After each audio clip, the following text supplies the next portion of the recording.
Oke. Assalamualaikum warahmatullahi wabarakatuh.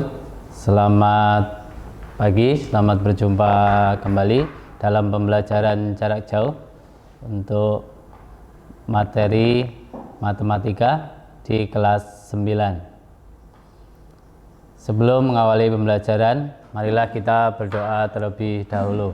Berdoa, mulai.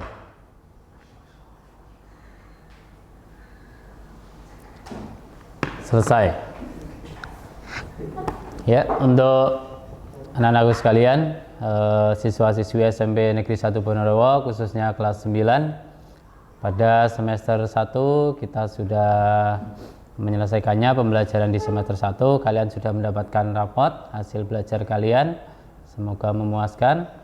Kita berjumpa lagi di pembelajaran semester 2. Untuk kelas 9 sebenarnya beban materi di kelas 9 semester 2 itu tidak banyak ya, karena biasanya tahun-tahun yang lalu kelas 9 semester 2 itu fokusnya persiapan ujian nasional. Tapi karena sekarang sudah diadakan, jadi nanti persiapan kalian hanya untuk ujian sekolah. Oke.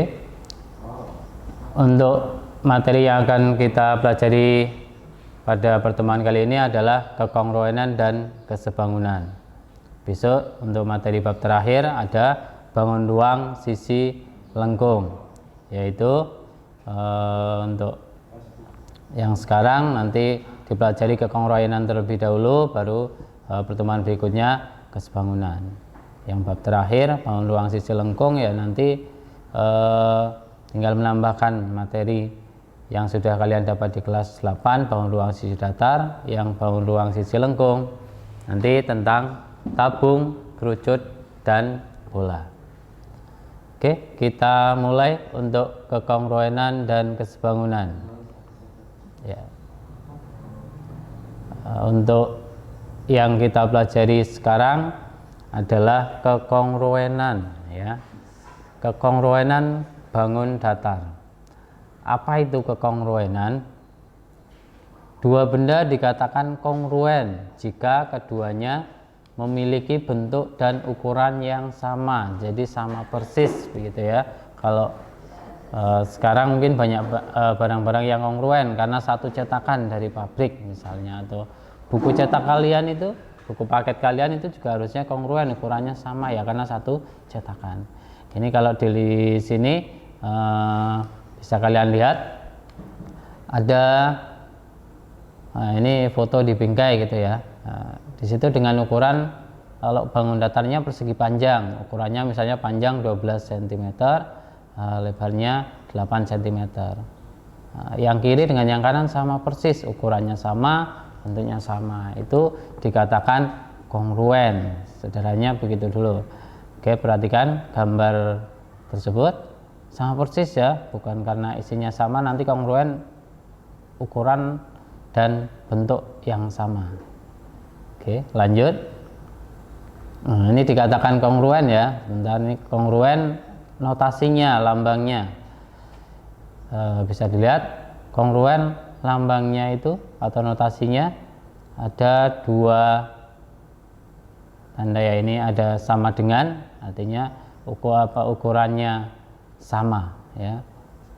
Kalau yang atas ini, yang lengkung ini sebenarnya notasi sebangun. Jadi intinya bisa juga kongruen dikatakan sebangun ya. Jadi sama, sebangun dan sama ukurannya, sama bentuknya sama dan ukurannya sama panjangnya. Jadi ini notasinya seperti itu.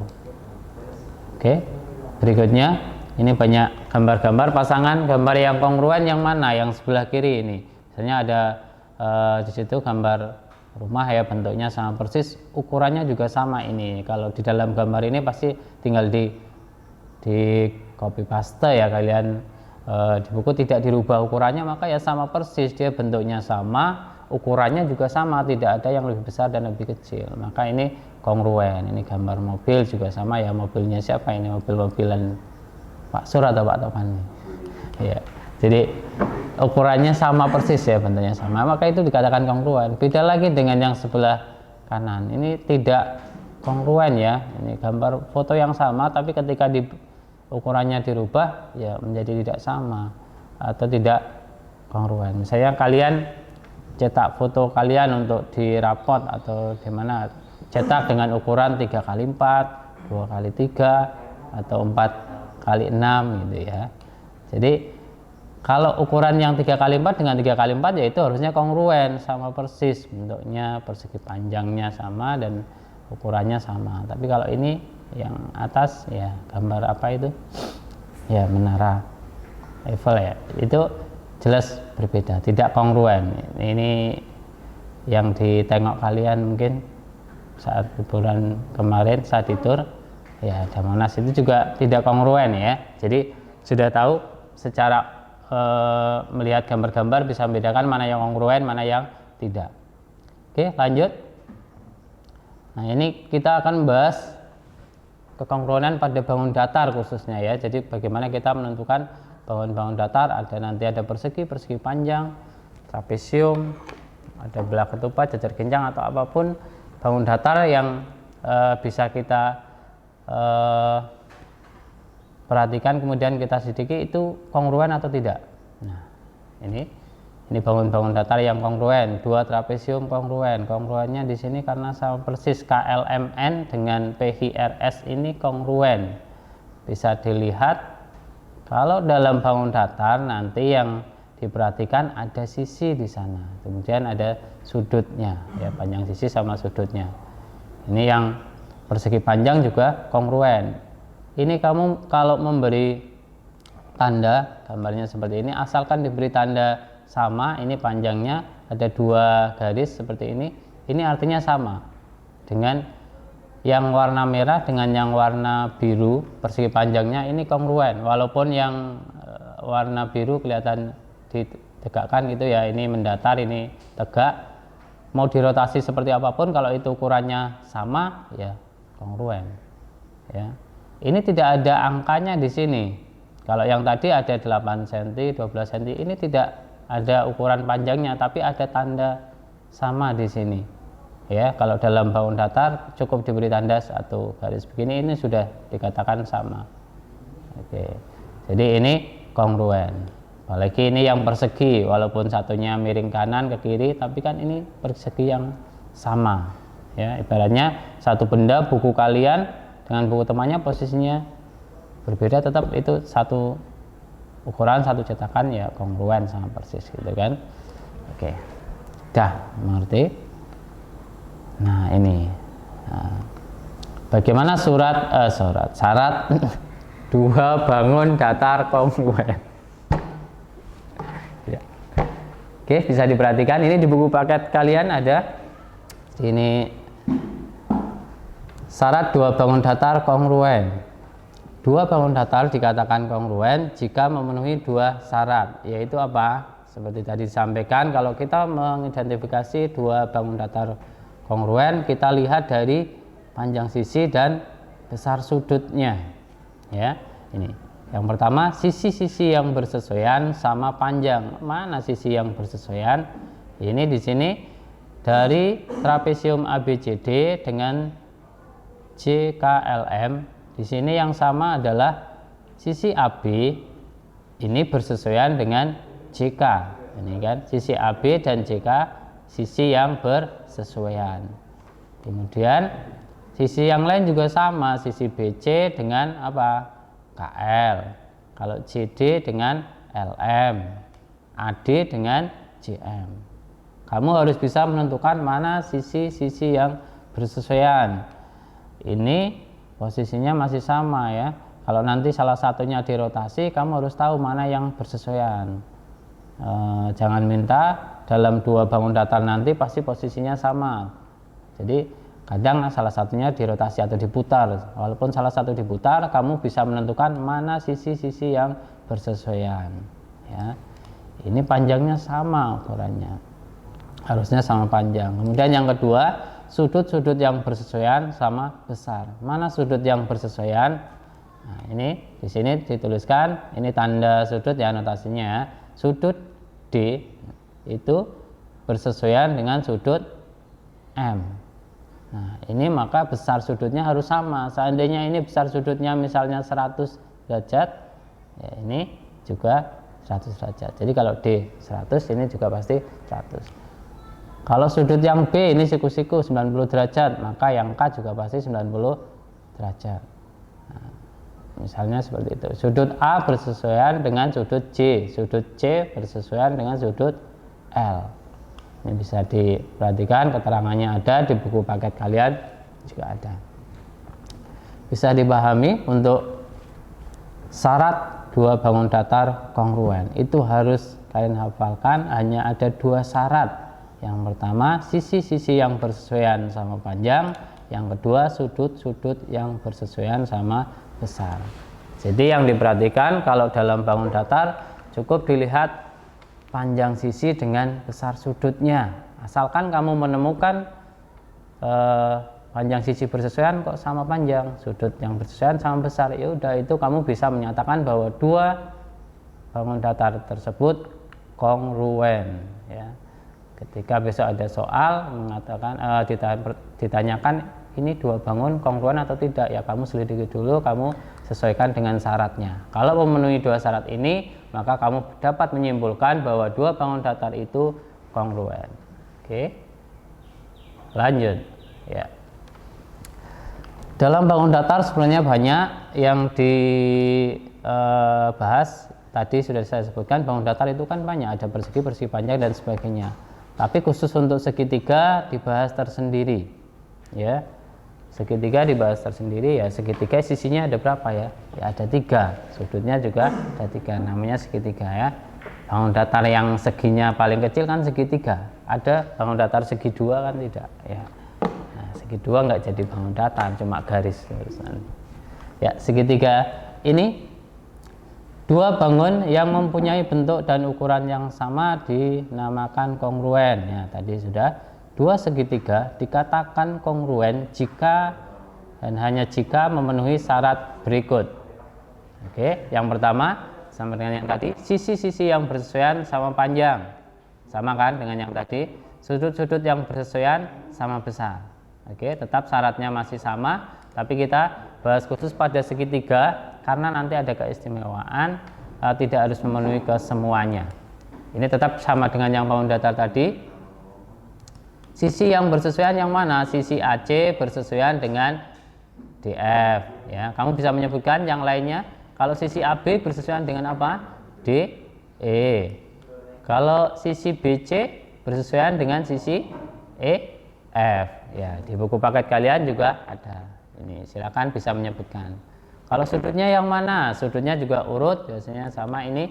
Kalau sudut B ini bersesuaian dengan sudut maka besar sudutnya ini sama, diberi tanda sudut seperti ini ya, lengkung 1 sama. Kalau mau diberikan tanda yang lain mungkin lengkungnya 2 untuk A di sini dan C dan sebagainya. Bisa menyebutkan ya mana sudut-sudut yang bersesuaian. A dengan D ya. Sudut B dengan E, C dengan F. Oke? Gitu ya.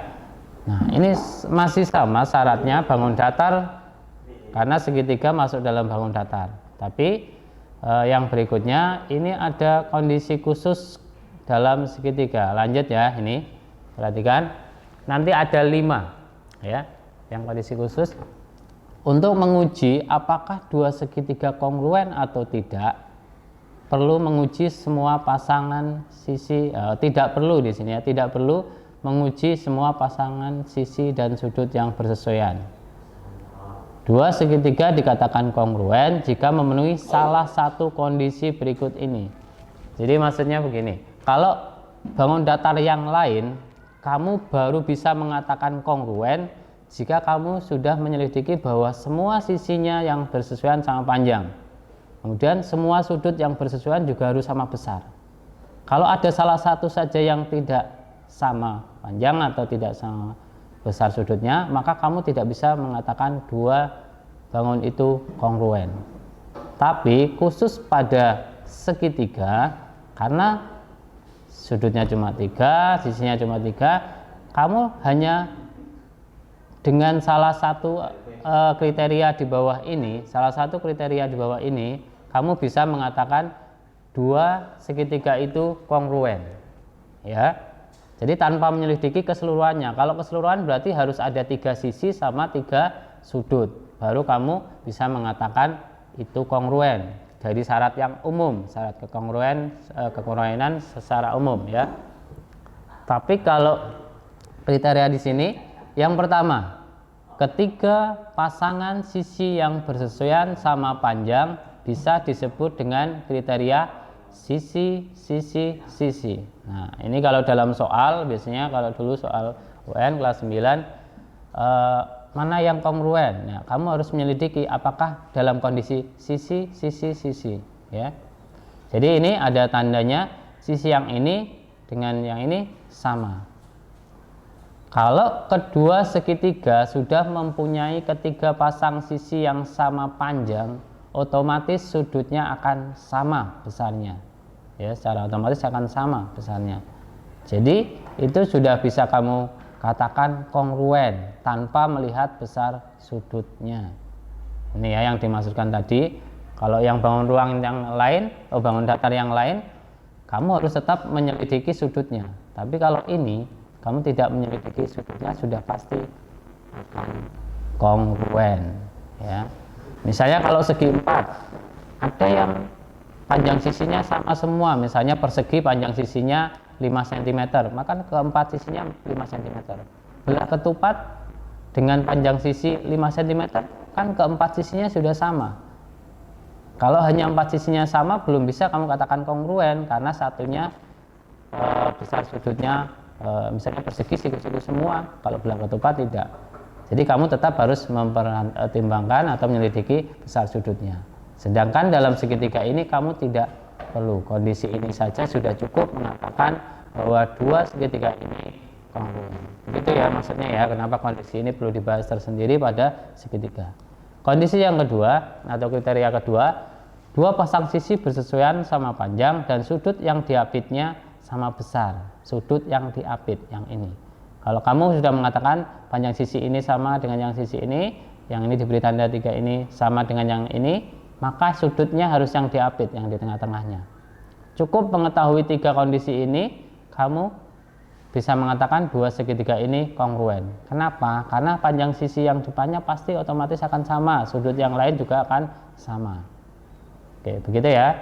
Jadi yang pertama dihafalkan sisi, yang kedua sisi, sudut, sisi. Nah, yang ketiga, kondisi berikutnya. Oke, lanjut yang ketiga. Dua pasang sudut yang bersesuaian sama besar dan sisi yang menghubungkan kedua sudut tersebut sama panjang.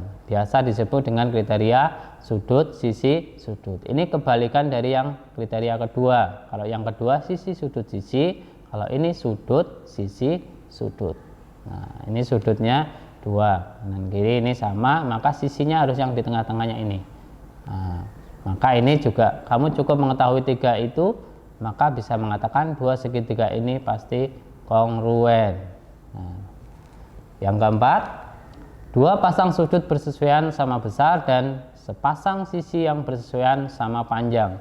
Biasa disebut dengan kriteria sudut, sisi. Ini harus berurutan, posisinya harus urut. Ini misalnya bahwa sudut ini sama dengan ini, yang tandanya 2 lengkung ini, sudut ini juga sama dengan yang ini, maka sisi berikutnya harus posisinya sama, yang sebelah sini urutan. Maka ini kriteria sudut, sisi. Pasti dua segitiga ini kongruen tanpa mempertimbangkan sudut yang satunya. Kenapa tidak? Karena sudut dalam segitiga, jumlah ketiga sudutnya pasti 180 derajat. Seandainya di sini 60 misalnya ya, atau di sini 70 ya, maka yang kebalik ya. Yang kecil ini misalnya di sini 30, di sini 70, pasti sudut ketiganya kan sama. Ya, jumlahnya 180. Jadi tanpa menentukan kesemuanya. Nah, khusus untuk yang kelima, kriteria kelima ini hanya pada segitiga siku. Kalau ada segitiga siku pasti salah satu sudut penyikunya, sudut siku-sikunya 90 derajat. Kalau dalam segitiga siku kamu cukup mengidentifikasi 2 saja, 2 sisi. Khusus untuk segitiga siku, sisi miring dan salah satu sisi siku yang bersesuaian sama panjang. Ini sebenarnya berkaitan dengan teorema Pythagoras ya, dengan Pythagoras. Kalau dalam segitiga siku-siku, asalkan kamu sudah mengetahui dua sisinya sama, pasti sisi ketiganya sama dan bentuknya pasti akan kongruen. Misalnya di sini 8, terus sisi miringnya 10, pasti sisi yang di sebelah sini 6 ya, 6, 8, 10, atau di sini 3, 4, 5. Jadi sudah bisa dipastikan bahwa ketiga sisinya yang bersesuaian sama panjang dan sudut-sudut yang bersesuaian sama besar. Oke, bisa dipahami. Itu ada 5 kriteria kondisi khusus pada segitiga. Dua segitiga dikatakan kongruen. Ya, kenapa dibahas tersendiri pada segitiga? Itu karena ada kondisi khusus. Apa saja tadi ada 5 itu yang harus kamu hafalkan, karena biasanya dalam soal-soal soal tes atau soal yang lain ujian sekolah mungkin besok ada soal-soal yang sering muncul dalam kekongruenan atau kesebangunan itu dalam segitiga biasanya keluar kondisi yang mana, sisi yang pertama itu, kemudian ada sisi sudut sisi, kebalikannya sudut sisi sudut, kemudian apa? Sisi di sini yang keempat sudut sisi, baru yang kelima pada khusus segitiga siku-siku cukup mengetahui dua sisi yang bersesuaian sama panjang, yaitu salah satunya harus ada sisi miring. Oke, itu saja untuk pertemuan kali ini. Bisa kita lanjutkan pada pertemuan yang akan datang ya. Jadi ini tentang kekongruenan sudah saya bahas, besok lanjut ke kesebangunan ya. Saya harap di rumah kalian bisa membaca di buku paket, ada latihan soalnya juga. Jadi kamu soal-soalnya hanya mengidentifikasi atau bisa menyimpulkan apakah dua bangun datar ini kongruen atau tidak. Dan notasi kongruenan sudah ada di situ ya. Bedakan dengan yang kesebangunan ya.